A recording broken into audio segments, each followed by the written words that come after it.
Buonasera e bentornati ai Reporter Sera. Con noi questa sera Alessandra Moretti, europarlamentare, risponde ai Veneti e spiega qual è il suo programma. Ricordo le elezioni, le primarie del PD il 30 di novembre e poi nel 2015 si voterà per le regionali.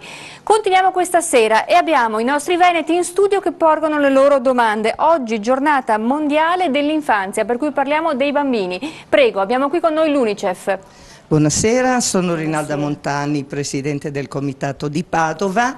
Mi unisco alla sua appassionata, diciamo, proposta. Miglioriamo, vogliamo impegnarci al massimo e noi ovviamente siamo al fianco di chi sostiene i diritti. Quindi la mia non è tanto una domanda quanto una sollecitazione, no? Proprio rispetto all'impegno della scienza.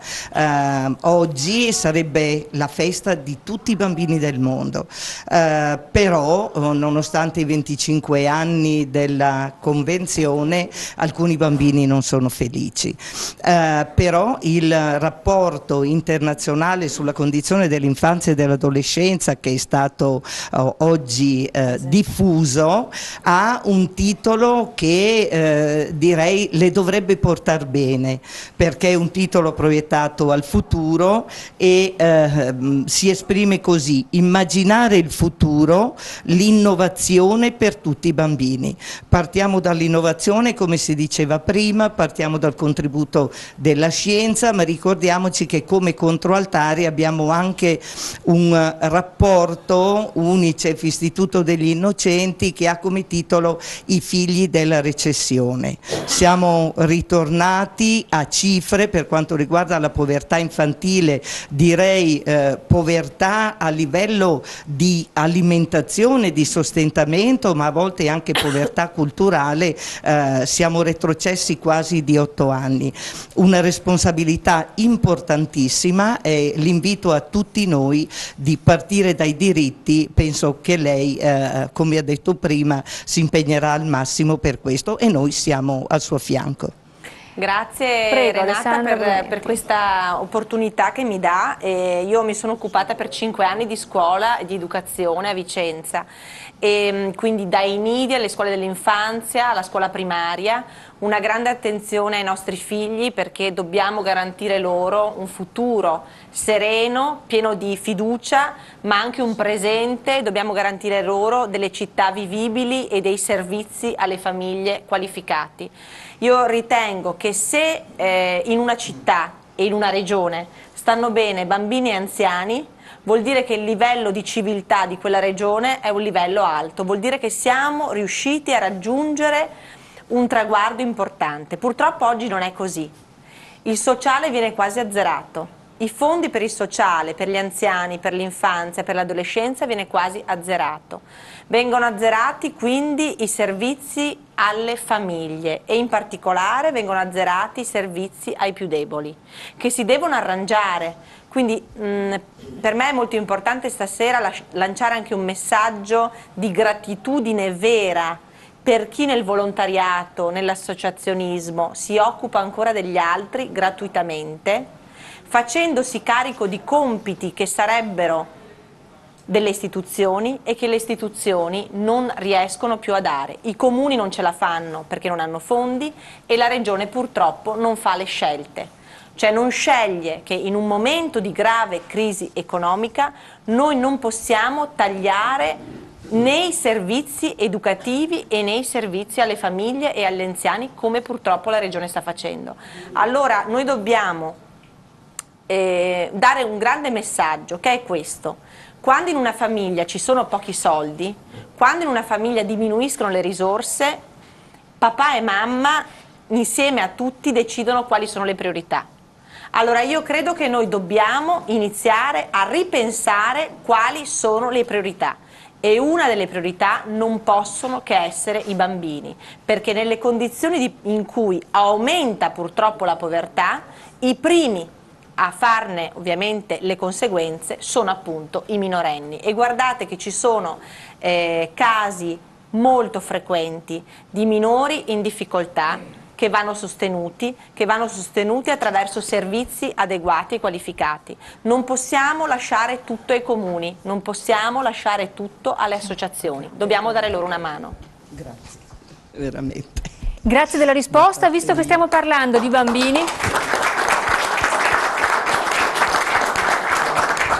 Stiamo parlando di bambini e il collegamento è immediato agli insegnanti. La precarietà nell'insegnamento non aiuta, anzi non solo i costi sono più importanti ma anche non sono garanzia assolutamente di qualità nel servizio della formazione dei minori.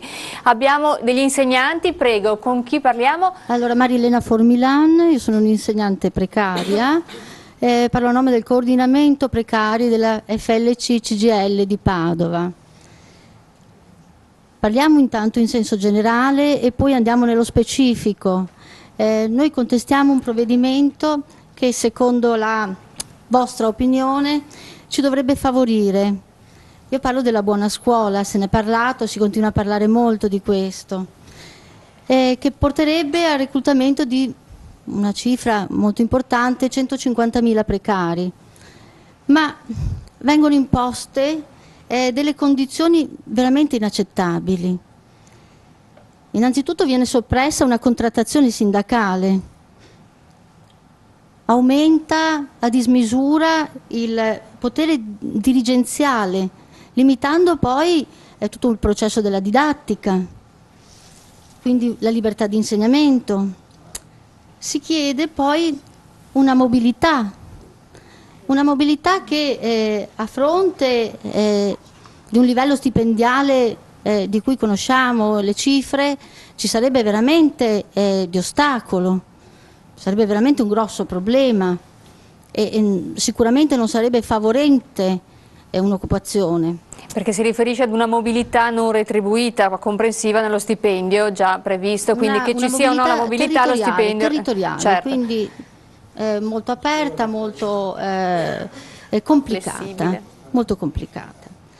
E poi a fronte anche del fatto che il nostro contratto è bloccato dal 2007, ecco, e sono stati eliminati gli scatti d'anzianità, per cui è veramente una situazione molto particolare la nostra.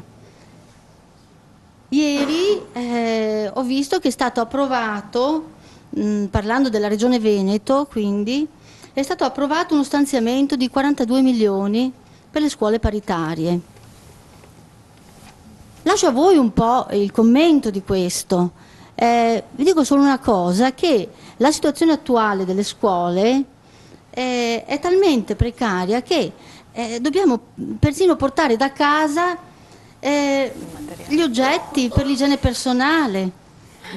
Ecco. Quindi lascio questo pensiero a voi e un'osservazione particolare che deve, lei prima citava il fatto che il Veneto può essere una guida. Certo, io penso che anche il Veneto in questo debba essere portatore di innovazione, ma anche di una veramente buona scuola, perché altrimenti mi viene da pensare qual è allora la cattiva scuola. Alessandra Moretti. Allora, guardi, io sono figlia di 2 insegnanti, tra l'altro uno è stato anche sindacalista della CGIL, per cui fin da piccola, come dire, sono stata abituata a prendere la scuola sempre con grande serietà e rispettare sempre il lavoro degli insegnanti, che è un lavoro preziosissimo, a partire dagli asili nido fino alle scuole superiori e via via con l'università, svolgono un ruolo fondamentale e purtroppo un ruolo che non gli viene riconosciuto, diciamolo chiaramente, non gli viene riconosciuto appieno. Io sono perché tutte le scelte vengano condivise dal basso. Io quando ero assessore alla scuola a Vicenza le assicuro che dedicavo, non perdevo, dedicavo molto tempo all'ascolto e al confronto. Poi certo bisogna decidere. Cioè ci si confronta, noi poi il Partito Democratico lo fa spesso, poi ci deve essere qualcuno che decide, quello cioè che ha la responsabilità anche di sbagliare, assumendosi, come dire, le conseguenze di scelte che magari non vengono ritenute adeguate. Però bisogna scegliere. Io credo che quel provvedimento che il governo Renzi ha assunto sulla stabilizzazione dei 150.000 precari derivi innanzitutto dalla necessità di rispondere ad una sentenza della Corte di Giustizia europea contro i contratti a termine. Non è possibile, non è pensabile che nella scuola ci sia ancora la malattia della supplentite, per cui mio figlio 2 mesi c'ha un insegnante, poi cambia. Questo per i bambini, per la formazione evidentemente, ma anche per gli insegnanti che hanno diritto e dovere a dare una continuità, no? E nella formazione e in tutto il processo di apprendimento e di sviluppo, insomma, dei programmi. Cosa fare? Guardi, io penso che da questo punto di vista siano scelte fondamentali e quindi io penso che sia giusta la stabilizzazione. Poi lei mi dice a che prezzo però. Ecco, su questo bisognerebbe che ci fosse un'attenzione particolare, l'ascolto alle categorie sindacali, l'ascolto alle categorie, alle associazioni dei genitori, degli studenti, cioè quando si parla di scuola noi dobbiamo mettere insieme tutti quelli che fanno scuola e anche sui quali ricadono le conseguenze di queste scelte. Da parte mia sarà un'attenzione prioritaria che io darò per quanto concerne ovviamente le competenze che la Regione ne ha di competenze. Sulle scuole paritarie le dico questo: scuole paritarie significano scuole FISM, quindi infanzia, e scuole comunali.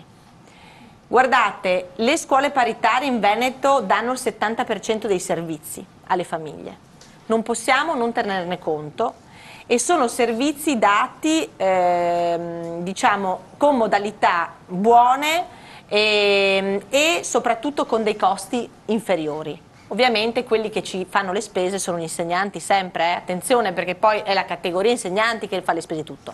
Io credo che anche lì si possano correggere determinate cose. Fondamentale per esempio è che queste scuole paritarie sappiano quanti fondi hanno e quando vengono erogati i loro fondi, perché anche le scuole paritarie devono pagare per esempio gli insegnanti, che ad oggi mi dicono essere in una situazione di grande difficoltà. Quindi da parte mia il confronto è aperto, la mia porta sarà sempre aperta, anzi su quanto saranno i temi dedicati alla scuola, all'orientamento, alla formazione, all'aggiornamento per il Veneto, io sarò sempre disponibile. Bene, continuiamo qui in alto, dai ragazzi, dai giovani, dalla formazione, passiamo agli anziani, però qua non vedo microfoni, eccolo qua, dalla CGIL ci spostiamo. Benissimo, abbiamo l'associazione, abbiamo Giusi di Gioia, Associazione Anziani a Casa Propria, Onlus. Giusi, prego, la domanda. Sono assistente sociale, presidente di questa associazione, che è un'associazione di 7 associazioni, quindi è un'associazione di secondo livello. Come dal logo, noi ci occupiamo di domiciliarità e di solidarietà tra le generazioni. Però gli anziani mi sembra che siano diventati invisibili, non vi sembra esagerato questa parola? Si è parlato di alluvione, si è parlato di sicurezza, ma la sicurezza non è solo contro scippi e borseggi, la sicurezza dovrà andare nella linea della protezione per i più deboli, per i più fragili, per le persone che vogliono vivere in famiglia o nella loro casa, però le famiglie si trovano senza aiuti e sono veramente molto stressate, soprattutto le donne che hanno il compito di cura, di prendersi cura. Noi abbiamo ideato un modello di futuro, visto che si dovrà parlare di futuro, perché io vedo che c'è una specie di appiattimento generale a partire dai nostri politici, mi perdoni la presente, e agli amministratori locali e così via, perché vediamo, dottoressa, che nel Veneto, la regione del Veneto, che ha una presenza enorme di volontariato, ha la più alta percentuale di persone anziane inserite nelle case di riposo.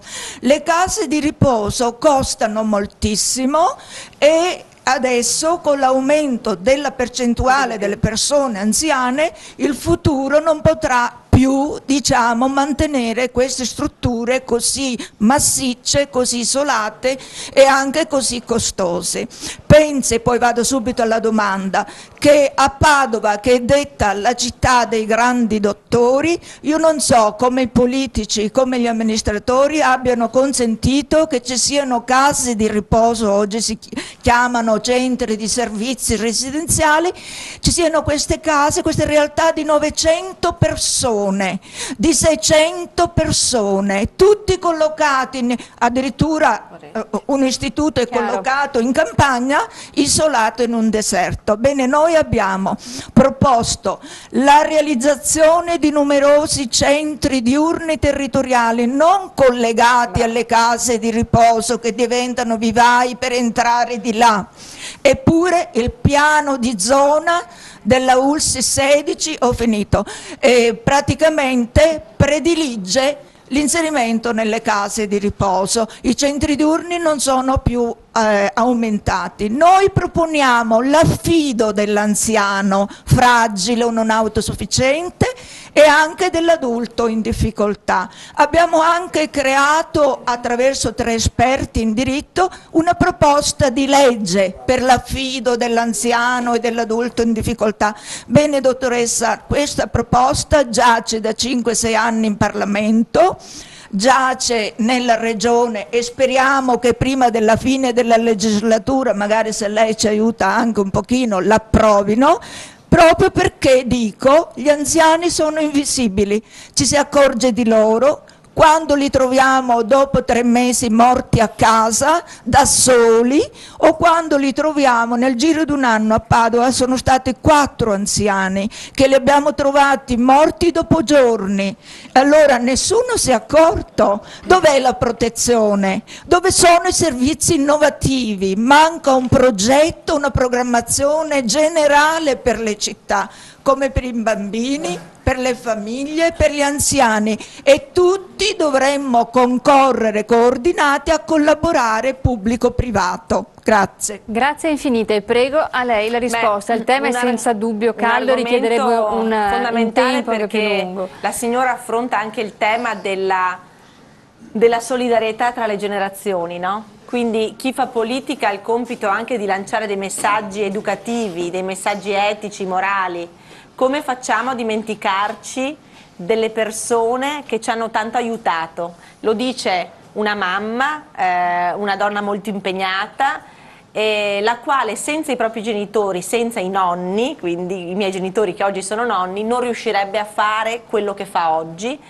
E parlo anche da nipote di una nonna, che oggi è bisnonna di 94 anni, senza la quale mia mamma non ce l'avrebbe fatta da sola, perché lei ha toccato un punto.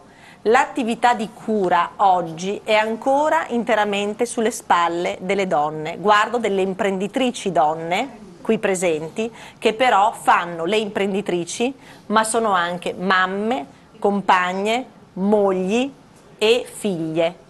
Cioè ci prendiamo ancora tutto in carico noi in una società dove i servizi alla famiglia non sono servizi adeguati, ma non sono servizi a livello di una regione come la nostra. Attenzione, noi dobbiamo dare la sicurezza all'anziano di invecchiare nella propria casa con dignità. Allora, quando noi parliamo di una profonda riorganizzazione del sistema sanitario, guardate che il Veneto era l'unica regione con la parola servizio socio-sanitario. Era l'eccellenza italiana, era un modello straordinario di sviluppo e di sinergia tra la sanità e il sociale, grazie ai migliaia e migliaia di volontari che ancora oggi costituiscono la spina dorsale della nostra comunità. Allora io credo, per esempio, che in un'ottica di riorganizzazione delle ASL, il cui numero va ridotto, non per togliere servizi, attenzione, ma per efficientarli e migliorarli, attraverso degli ospedali di comunità, attraverso degli ospedali e delle case di salute di prossimità, di quartiere, dove l'anziano trova luogo di fare l'analisi senza fare code, di fare di avere un'assistenza per quanto riguarda malattie croniche. Penso ad esempio all'Alzheimer, penso a tutti gli anziani non autosufficienti, penso alle cronicità, penso alle forme di riabilitazione. Allora noi dobbiamo costruire anche le nostre città in base ad un modello di sviluppo dignitoso, dove tutti abbiano risposte. E quando diciamo che purtroppo le case di cura sono diventate dei luoghi dove non è più assicurata la dignità degli anziani, dobbiamo ripensare anche quelle, perché purtroppo oggi le case di cura sono diventate troppo costose, perché la parte in carico alla famiglia è troppo alta. Uno che spende 1.500-1.800 euro di retta al mese non è più sostenibile. Allora lì sì, l'anziano che si sente solo, abbandonato perché non ce la fa, perché non ha una rete di supporto, deve trovare queste associazioni qua, cioè deve trovare degli amici, dei compagni di viaggio, chi tiene la mano e chi gli dà delle risposte, degli aiuti concreti. Lo possiamo fare anche qui, stanziando dei fondi. Esattamente, qual è il supporto della Regione a queste associazioni che poi lavorano nel territorio? Ma guardi, è fondamentale, l'apporto della Regione purtroppo sarebbe fondamentale, purtroppo però è stato azzerato, cioè come dicevamo prima, tutto il sostegno ai bambini, all'infanzia e ai servizi, diciamo così, ai servizi familiari sono stati azzerati, per cui io dico, magari cerchiamo di fare delle razionalizzazioni. Quando Renzi ci dice spending review non vuol dire attenzione, tagliamo i costi generalmente come faceva Tremonti linearmente, no, tagliamo le sacche di inefficienza, tagliamo la burocrazia che soffoca e che però fa costare, aumenta i costi, aumenta i prezzi. Noi tagliando, razionalizzando possiamo garantire servizi più vicini al territorio, al cittadino, dove nello stesso tempo il cittadino si sente protetto. Grazie Alessandra Moretti, continuiamo dopo la pubblicità, qui nasce un applauso spontaneo. Io ringrazio anche il pubblico presente in studio e il pubblico a casa che ci sta seguendo. 2 minuti di pubblicità e torniamo a parlare di Veneto.